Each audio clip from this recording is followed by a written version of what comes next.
400-foot-tall fuel reserve tanks from the World War II era.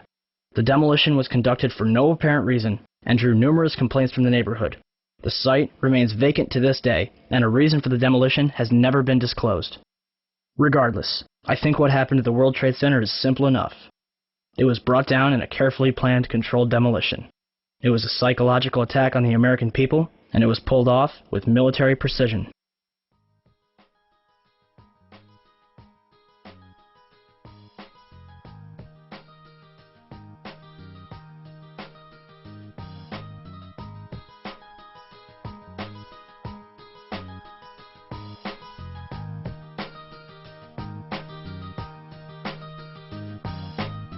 "10:06 a.m., Shanksville, Pennsylvania.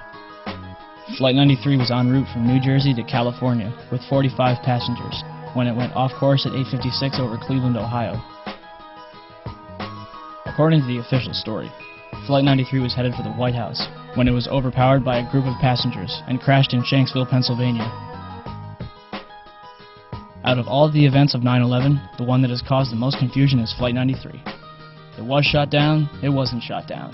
However, evidence suggests that perhaps Flight 93 was nowhere near Shanksville. I want to get quickly to Chris Kanicki. He's a photographer with the Pittsburgh affiliate of Fox affiliate. He was back there just a couple of minutes ago, and Chris, I've seen the pictures. It looks like there's nothing there except for a hole in the ground. Basically, that's right. The only thing you could see from where we were was a big gouge in the earth and some broken trees. We could see some people walking around in the area, but from where we could see, there wasn't much left. Any large pieces of debris at all? No, there was nothing that you could distinguish that a plane had crashed there. Smoke, fire? Nothing. It was absolutely quiet. It was actually very quiet. Nothing going on down there, no smoke, no fire, just a couple of people walking around. They look like part of the NTSB crew walking around looking at the pieces. How big would you say that hole was? From my estimates, I would guess it was probably about 20 to 15 feet long and probably about 10 feet long or 10 feet wide. What could you see on the ground, if anything, other than dirt and ash? And you couldn't see anything. You could just see dirt, ash, and people walking around, broken trees. Wally Miller, a Somerset County coroner, told the Houston Chronicle, "It looked like somebody just dropped a bunch of metal out of the sky." In the Washington Post, "It looked like someone took a scrap truck, dug a 10-foot ditch, and dumped trash into it." And as for the passengers, I stopped being coroner after about 20 minutes because there were no bodies there. In the Pittsburgh Review, I have not, to this day, seen a single drop of blood. Not a drop. It would seem that, on one day, for the second time in history, an entire plane, along with its passengers, disappeared upon impact. There are no signs of any survivors at the site of a Nigerian plane crash. That is the word from the Red Cross, which has a representative on site. The first pictures of the crash scene show a large crater with the Boeing 737 broken into small pieces. The plane crashed shortly after taking off from Lagos in a heavy storm. The flight was going to the Nigerian capital of Abuja and was believed to be carrying some senior Nigerian officials. So if Flight 93 didn't go down in Shanksville, then where? You ready for this? Cleveland.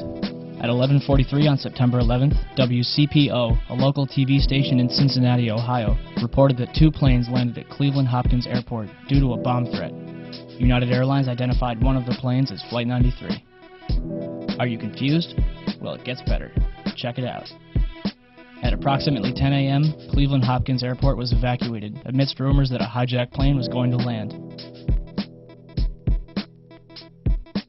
Passengers had to leave, but couldn't drive. They had to walk or hitchhike. Buses weren't allowed to leave. People were sent home. According to Associated Press and local Ohio papers, one plane landed at approximately 10:45.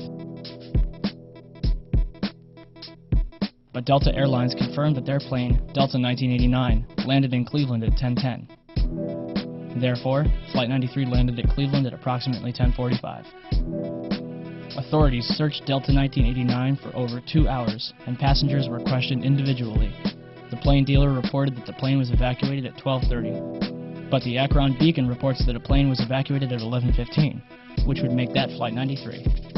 Mayor White reported that the plane had 200 passengers. but a passenger from Delta 1989 describes 60 or so passengers. So at 11:15, 200 or so passengers were released from Flight 93. The passenger from Delta 1989 states that she was taken into FAA headquarters, but other reports say that passengers were brought into the NASA Glenn Research Center, located near the west end of the airport, which had already been evacuated. So, to sum up, Delta 1989 landed at 10:10, was evacuated at 12:30, almost 2.5 hours later, and 69 passengers were taken to FAA headquarters. Flight 93 landed at 10:45 and evacuated within a half hour. 200 or so passengers quickly taken to an empty NASA research center. Why did it take 140 minutes to evacuate 69 passengers when 200 were evacuated in a half hour? We can assume that the passengers from Delta 1989 are safe somewhere.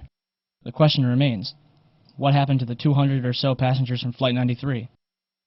It's interesting to note that the combined total of all the passengers from all 4 flights is 198, or 243, depending on who you ask.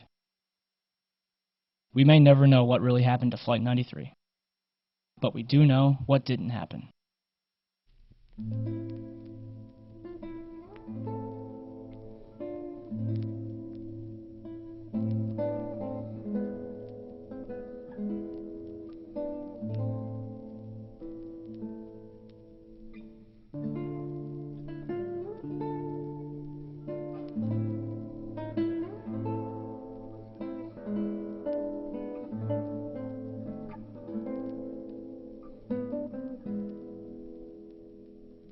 Whenever this evidence is presented to people, you'll usually get one of many different questions. The first one being, if different planes were used, what happened to the original ones? Unfortunately, we may never know what really happened. But if we could examine the black boxes from the planes that were used, we could prove that they weren't the original flights. A commercial plane carries 2 different black boxes. Each black box carries one of 2 different recorders, a cockpit voice recorder and a flight data recorder. The cockpit voice recorder records sounds from inside the cockpit, including engine noise, stall warnings, and other sounds of interest. Communications between air traffic control, weather briefings, and conversations between pilots and crew are also recorded. The flight data recorder records at least 28 different parameters such as time, altitude, speed, and heading.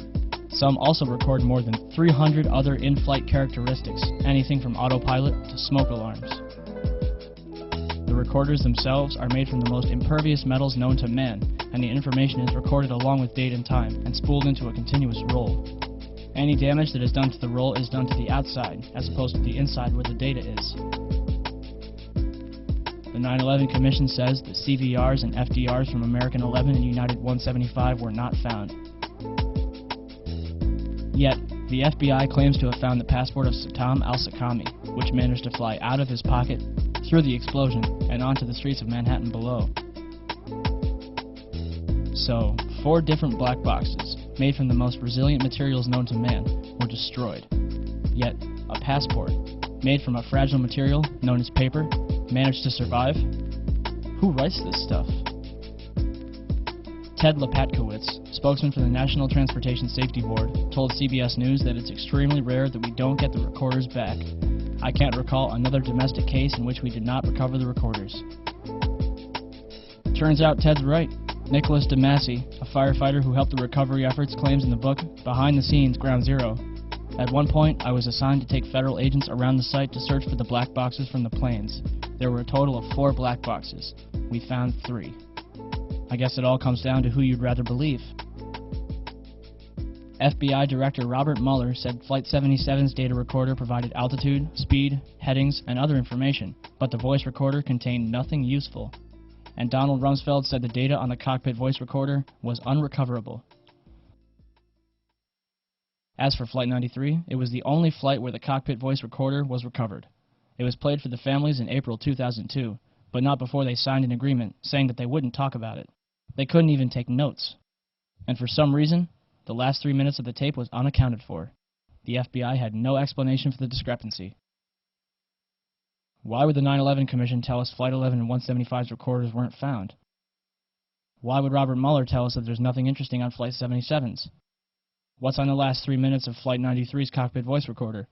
These are vital questions that need to be answered. It's an interesting postscript that Flight 93 was spotted on April 10, 2003 at Chicago's O'Hare Airport by David Friedman, a United Airlines employee who records all of his flights. The tail number, N591UA, was spotted on Flight 1111, a United Airlines 757. And according to the FAA, both N591UA and N612UA, Flights 93 and 175, are still valid. But Flights 11 and 77 are listed as destroyed. Not to mention that they were not even scheduled to fly on September 11th. Next, what about the cell phone calls? For starters, the calls themselves are extremely peculiar. Most of them are only a couple sentences long before the callers end the conversation, only to call back later. Flight attendant Betty Ong allegedly placed a call from Flight 11, according to the 9/11 Commission. Although the conversation lasted 23 minutes, only 4.5 minutes was recorded. What is your name? Okay, my name is Betty Ong. I'm number 3 on Flight 11. Okay. And the cockpit is not answering their phone. And there's somebody stabbed in business class, and we can't breathe in business class. Somebody's got mace or something. Okay, our number 1 got stabbed. Our purser is stabbed. Nobody knows who stabbed who, and we can't even get up to business class right now because nobody can breathe. Our number 1 is stabbed right now. Okay. And our number 5, our first class passengers, our first class galley flight attendant and our purser has been stabbed. And we can't get to the cockpit. The door won't open. Does Miss Ong sound like a woman on a hijacked plane who just saw 3 people murdered? Why is nobody in the background screaming? Flight attendant Madeline Sweeney allegedly talked with her ground manager Michael Woodward for 25 minutes. She describes 4 hijackers. The FBI says there were 5. She says the hijackers were in rows 9 and 10. The FAA says they were all in row 8. Near the end, she screams, "I see buildings. Water. Oh my God!" Madeline was a flight attendant out of Boston for 12 years. I think she would have recognized Manhattan. A man claiming to be Mark Bingham called his mother Alice, who is visiting his sister-in-law. The caller says, "Mom, this is Mark Bingham. When was the last time you called your mother and used your full name? I just want to tell you that I love you. I'm on a flight from Newark to San Francisco, and there are 3 guys on board, and they say they've taken over the plane, and they say they have a bomb. I'm calling you from the airphone." And then, "You believe me, don't you, Mom?" "Yes, Mark, I believe you. Who are these guys?" Then he was interrupted by someone who was speaking in a low-toned male voice, speaking what sounded like English. After 30 seconds of muffled sounds, the caller repeats, "I'm calling you with an airphone."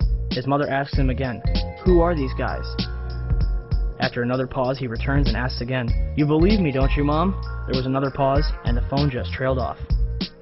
To date, none of these calls, except for Betty Ong's call to American Airlines, has been released to the public. But to be honest, none of that matters. Why? Because none of these calls could have taken place. Key Dudney of Physics911.net conducted some research of his own.